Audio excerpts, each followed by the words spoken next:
My husband is a transgender man and we've always wanted to start a family together. I have a huge fear of pregnancy, so he offered to carry the baby. It was an insane process. He had to stop taking testosterone for a long time, but he was amazing throughout the whole process and I did everything in my power to help him feel more comfortable. None of my family know that he's transgender. They're homophobic, transphobic, all the phobics, but our friends know. He posted an ultrasound on his private Instagram, not knowing that my sister follows him on a burner account. Well, she saw the photo and told my whole family. They were furious that I wouldn't tell them. Our plan was always to say that we adopted. They assumed I was the one pregnant and blew up on me, so I just let it go and rolled with the lie because I wasn't going to out my husband. The first couple of months, I let them visit. Eventually, I'd start eating big meals and purposely bloating myself to the point of discomfort so I looked pregnant. They said around the 6-month mark that I was remarkably small, but I just played it off. Eventually, I couldn't lie any longer, so I looked for every excuse in the book not to see my family. I turned down the offers of baby showers, gender reveal parties, and anything that would require us seeing each other. Luckily, my family lives an hour away and we all live busy lifestyles, so them randomly visiting wasn't an issue. The one time they did pop in unexpectedly, we were out of the house. If they FaceTimed, I made a point to be in bed feeling horribly sick so I couldn't give the bump update. I lied my ass off and they just thought that I had a rough pregnancy. My husband gave birth a year ago and went straight back on testosterone, and now we're happy as ever. My family have met our daughter and they adore her. However, a week ago, after an argument between myself and a friend, said friend decided to out my husband by messaging my family and included proof. They did it by adding everybody to a group chat, posting screenshots and basically the whole story, then saying, "I'll leave you all to discuss." Then they left the chat and blocked me and my husband. In a transphobic rage, my mother raced to my home and all but beat my front door down. I had to call the cops. I've been disowned, but that hasn't stopped the daily calls and texts coming from my parents, aunts, uncles, siblings, and etc. They've been leaving nasty transphobic slurs on my voicemail and other hateful crap. I ended up crying to my friend yesterday who told me that I should have been honest with my family as it would have saved me a lot of heartache. That, or we said we miscarried, then adopted later. I'm not happy things played out the way they did. I just feel so sad now. Was I wrong to lie to my family in order to protect my husband? Story time on how my boyfriend mom went from hating me to having a threesome with me and her son. Okay, so boom, we are jumping right in. One day I was with my boyfriend and we were on our way to the movies and he got a call from his mom. She told him that he needed to come home immediately because of something important at home. But I knew that every time she did this was because she really just wanted her son to stop hanging out with me because she hated my guts. Like she did not like me and I never knew why. Oh, but one day I figured it out. So one evening on the 1-month anniversary of me and my boyfriend, I was getting ready, doing what girls do, and I kind of expected you know what to happen, so I shaved my hoo-ha. I got all pretty and I headed over to my boyfriend's house. I knock on the door and his mom answers. His mom then tells me that I'm an hour early and he's still getting his haircut, so he's not home. I told her sorry, I must have gotten the times wrong, so I asked her if I can wait right here. She gave me a disgusted look and said whatever and slammed the door. Then she said she's been waiting for this moment, like for part 2.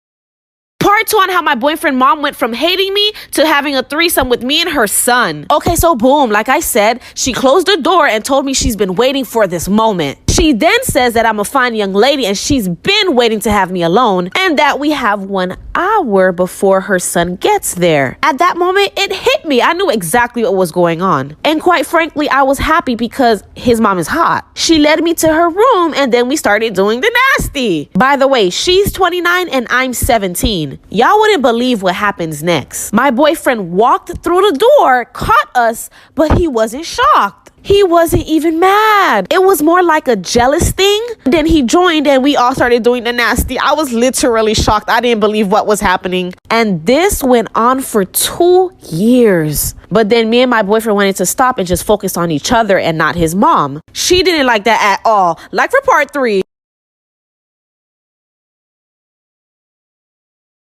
Part 3 on how my boyfriend mom went from hating me to having a threesome with me and her son. Okay, so boom, like I said, after 2 years of me and my boyfriend dealing with his mom, we wanted to stop and just focus on each other. And oh, she didn't like that at all. She went right back to treating me horribly and hating my guts. And whenever she had a chance, she kept trying to break me and my boyfriend up. But it never worked.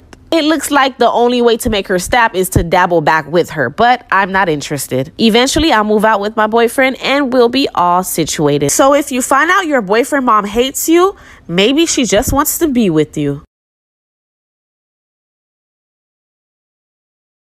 My ex and I met when we were both 10. She was and still is my twin sister's best friend, so we've always been kind of a trio growing up. We started dating at 14 and got married at 23. Things got ugly though, because 5 years after getting married, she told me that she had a month-long affair with her coworker. Apparently, the guilt was too much for her, so she confessed. We tried to work through it, but after a few months of trying, I knew that despite the fact that I loved her, I couldn't trust her anymore. She told me that she still loved me and that she'd wait for me and prove that I was the only one. I wanted to believe her, but some things just can't be fixed. We never had kids. 3 years after the divorce, I met my now wife and we got married 2 years after dating. She's everything I could ever dream of in a wife and more. My ex, as my sister told me since they're still besties, never really recovered. She quit her job and is now working at a church. Throughout my relationship with my wife, she kept trying to get back together, and on the day of my wedding, she told me that she still loved me and would love no one else. She said this was the last time that she would bother me, but that she'll wait for however long it took. Apparently, she's honest in that regard because my sister said that she's never been with anyone else. So here's what happened recently. My wife and I are married for 7 years now, have 2 kids. My sister came over with her own kids so the cousins could play. When my wife went to pick out lunch, my sister sat me down and told me the situation about my ex. Apparently, she only has less than 6 months to live. She refused treatment and wants to live the last few months to the fullest. I guess that's why her and my sister really went out of their way to travel despite the pandemic. One thing on her bucket list though was that she wanted to feel like my wife again. No sex, no kissing, she just wanted me to be around the house again and maybe hold her from time to time. She still lives in the house that we lived in. I told her that I wouldn't do that because it was pretty much emotional cheating. My sister kept arguing and begging me to at least see her and hear her out. We kept arguing until my wife came back. My sister told her the whole story, and while she looked upset, she said that she understood where my ex was coming from. When my sister left, my wife and I talked about it. My wife knows everything that happened in the past with my ex. She says while she isn't thrilled about the idea, she won't get upset if I decide to go see her on a regular basis. My wife is literally the best thing that ever happened to me, and I love her more than anyone. She makes me happier than I've ever been in my life, even in the good times with my ex. She knows I won't cheat. I also have zero romantic feelings for my ex, so there's nothing lingering there. I don't hate her or anything, it's just the love that I had for her has long since died. After thinking about it for a while, I'm honestly 50-50 on it. I know I don't owe her anything, but I feel like I might regret not seeing her at least one more time since the last time I saw her was on my wedding day, and that wasn't a good encounter for either of us. I honestly feel like, despite what she did, she still deserves to go with some peace. On the other hand, I'm not entirely sure if this might potentially affect our marriage. My wife says she's okay with it, and I believe her, but I just can't be sure that she'll feel the same way after it happens. I don't want anything to jeopardize what I have right now, no matter what. I'm not too thrilled about going myself, to be honest. What should I do?